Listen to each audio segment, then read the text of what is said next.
کیسے علی الحسن صاحب، خیریت سے ہیں آپ؟ کیا حال ہے جناب؟ بہت مہربانی۔ جی اللہ کا شکر، آپ ٹھیک ہے جناب؟ بڑے ہم نے دنوں کیا سر، معذرت چاہتا ہوں، آپ نے کئی دفعہ کال کیا، آپ کے کال میں سو گئے۔ خیریت سے ہیں آپ؟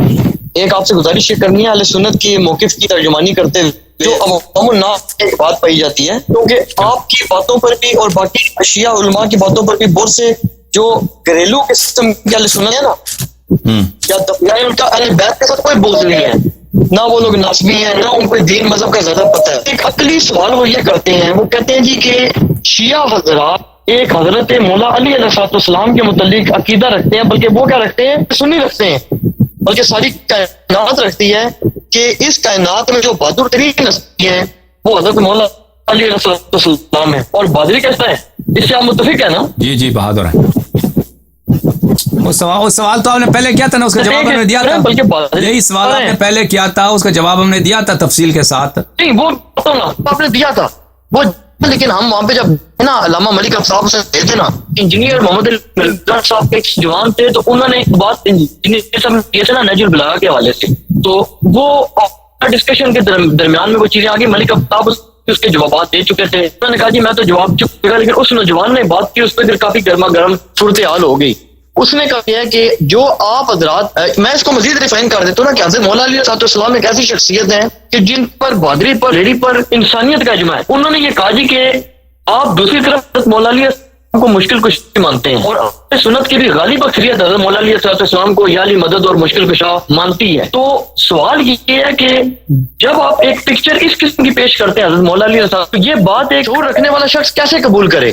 اس پر ان حضرات نے بھی باتیں کی نہیں جی ایسی مسئلہ، انہوں نے کہا جی بات کہ پرسنالٹی بائی پرسنالٹی چلے نا، حضرت مولا علی کے ساتھ پرسنالٹی ہے، اس سے یہ چیزیں نہیں کی جا سکتی کہ ان کے ساتھ ایسے ایسے مظالم ہو جائے اور وہ بالکل خاموشی اختیار کر لیں، چاہے آپ اس کو کہیں یا کچھ بھی کہیں۔ ایک تو یہ تھا۔ اچھا اب آپ سن لیں جواب، سن لیں دوسرا یہ تھا کہ جو نہیں آپ سن لیں جواب سن لیں، دوسرا جو سوال ہے وہ بعد میں کر لیں۔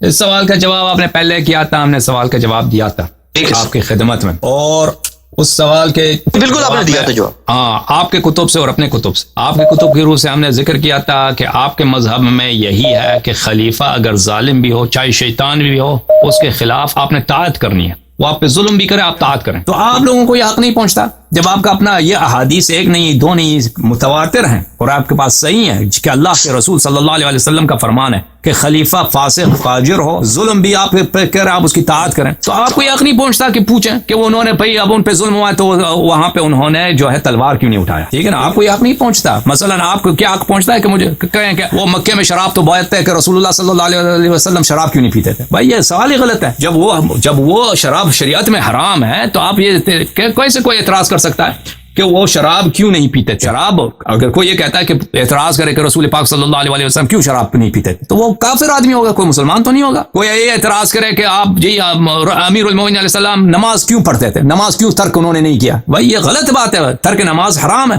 ترک نماز حرام ہے، یہ اعتراض ہی غلط ہے، ٹھیک ہے نا۔ جب آپ کے مذہب میں یہ بات ہے ہی حرام تو آپ کو جرأت کیسے ہے، یہ غلط کیوں سوال کرتے ہیں؟ ہمارے مذہب کے مطابق ہم نے آپ کی خدمت میں بار عرض کیا، حدیث آپ کو دکھایا کہ اللہ کی جانب سے جبرائیل آیا، میکائیل آئے، اسرافیل آئے، ملائکہ مقربین آئے، رسول پاک صلی اللہ علیہ وسلم امیر المومنین علیہ السلام کو بلایا، زہرا اطہر سلام اللہ علیہا بھی کھڑی تھی وہاں پہ، فرمایا کہ جبرائیل میکائیل آئے ہیں اور یہ کہہ رہے ہیں کہ اللہ کی جانب سے ہم نے عہد لینا ہے آپ سے، اور اس وقت ہم واپس نہیں جائیں گے جب تک آپ یہ عہد نہ کریں کہ نبی کریم صلی اللہ علیہ وسلم کے بعد آپ پہ مظالم ہوں گے اور زہرا سلام اللہ علیہا شہید ہوں گے، اور آپ نے صبر کرنا ہے، اور آپ نے صبر کرنا ہے۔ تو امیر المومنین علیہ الصلوۃ والسلام جب نے یہ سنا تو وہ چیخ مار کے اپنے چہرے پر زمین پہ گرے، تو انہوں نے کہا کہ میں کیسے، یہ آپ کیا فرما رہے ہیں یا رسول اللہ، میں کیسے صبر کروں؟ تو انہوں نے پھر رسول پاک صلی اللہ علیہ وسلم نے تکرار کیا کہ اللہ کی جانب سے یہ حکم ہے، اور یہ جبرائیل یہ کہہ رہے ہیں تاکید کے ساتھ، یہ نہیں جائیں گے واپس جب تک آپ یہ عہد نہ کریں، اللہ کی جانب سے آپ کو کوئی چوری نہیں ہے، آپ کو صبر کرنا ہے۔ تو امیر المومنین علیہ السلام نے فرمایا، عرض کیا کہ جی ہاں، جب اللہ کا یہ حکم ہے تو میں صبر کرتا ہوں،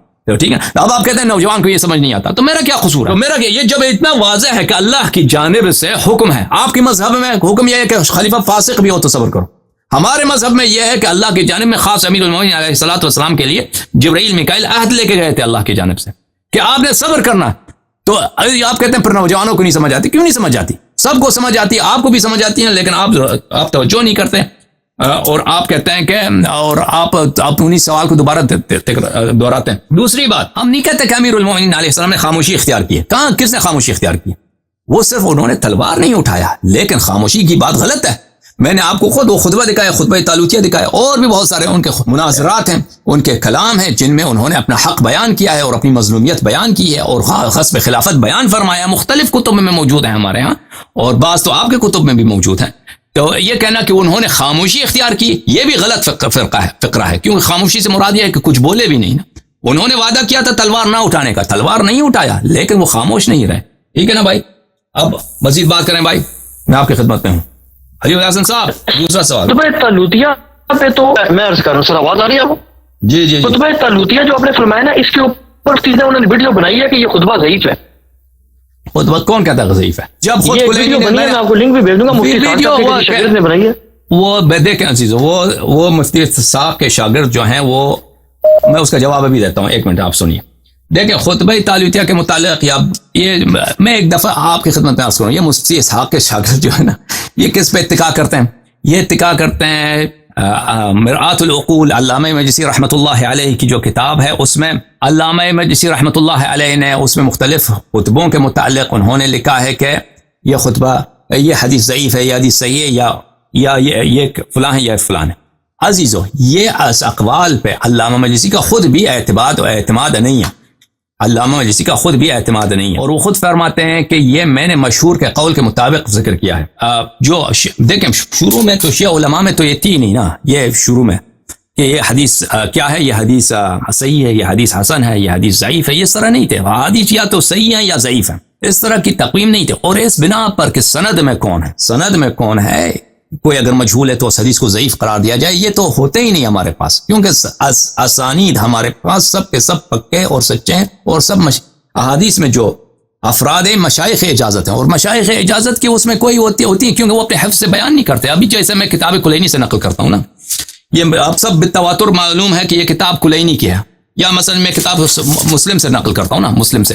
اب میرے درمیان اور مسلم کے درمیان کتنے واسطے ہیں؟ اب مجھے اجازت ہے کہ مسلم سے نقل کروں حدیث کی، ٹھیک ہے نا، میرے پاس اور مسلم کے درمیان 50 واسطے ہیں. اب ان وسائط کا کوئی ویلیو ہے؟ ان وسائط کا کوئی ویلیو ہی نہیں ہے. اب میں نے اپنے شیخ سے اجازت لی، اس نے اپنے شیخ سے اجازت لی، اس نے اپنے شیخ سے اجازت لی، تاکہ مسلم تک پہنچ جاتا ہے.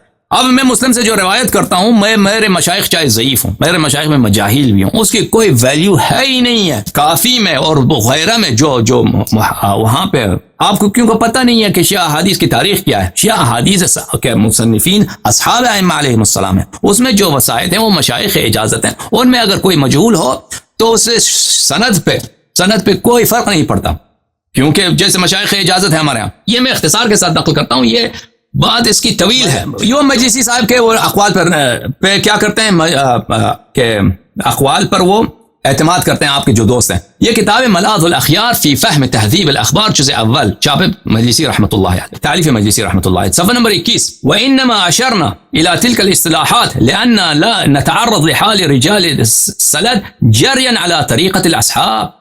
شیعہ شروع کے زمانے میں وہ ان کے پاس یہ اس طریقہ کار نہیں ہوتا تھا کہ یہ حدیث مثلا کافی کہ یہ حدیث ضعیف ہے، یہ حدیث صحیح ہے، یہ حدیث حسن ہے، یہ طریقہ کار نہیں ہوتا تھا. لیکن بعد میں شیعہ علماء کے درمیان یہ رواج مخالفین سے پیدا ہو گیا. انہوں نے مخالفین کی تقلید کی کہ وہ اپنے سند کی جس طرح تقویم کرتے ہیں ہم بھی اسی طرح تقویم کریں. اس کی کوئی علمی پایا نہیں ہے، یہ طریقہ ہی غلط ہے. مجلسی رحمۃ اللہ علیہ فرماتے ہیں کہ جو یہ طریقہ کار میں نے اپنایا ہے، یہ میں نے صرف متاخرین کے طریقہ کار کے مطابق میں نے کام کیا ہے، اس میں میرا اپنا عقیدہ نہیں ہے.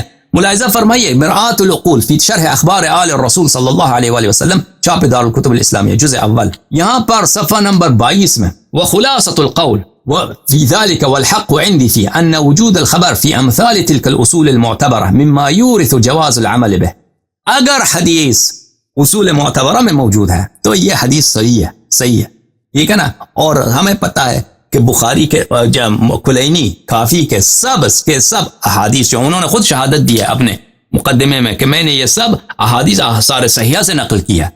تو یہ جو آپ لوگ کہتے ہیں کہ یہ حدیث ضعیف ہے، ہمارے پاس امیر المؤمنین علیہ الصلوۃ والسلام کی جو شکایت ہے ابو بکر و عمر سے، وہ صرف خطبہ تعلقیہ نہیں ہے، خطبات بہت سارے ہیں، احادیث بہت سارے، متواتر کی حد تک ہے. پہلی بات تو یہ. دوسری بات یہ ہے کہ جو لوگ کہتے ہیں ضعیف ہے وہ اپنے قیاس پہ کہتے ہیں، وہ جماعت عمریہ کے موازین پہ کہتے ہیں قیاس، ان کو پتہ بھی نہیں ہے کہ صحیح حدیث شیعہ مذہب میں کیا ہوتا ہے، تو ان کی بات کی کوئی ویلیو نہیں ہے۔ لیکن میں اس بات کو ابھی اچھی طرح سے نہیں سمجھا سکتا کیونکہ ابھی وقت کم ہے، آپ فون پہ منتظر ہیں، اس بات کو کہ احادیث کی تاریخ کیا ہے اور کیوں ہمارے احادیث سب کے سب صحیح ہیں، اس بات کی توضیح کے لیے مجھے 5-6-10 گھنٹے کی ضرورت ہے، ابھی اس کی بیان اس سے زیادہ میں نہیں کر سکتا۔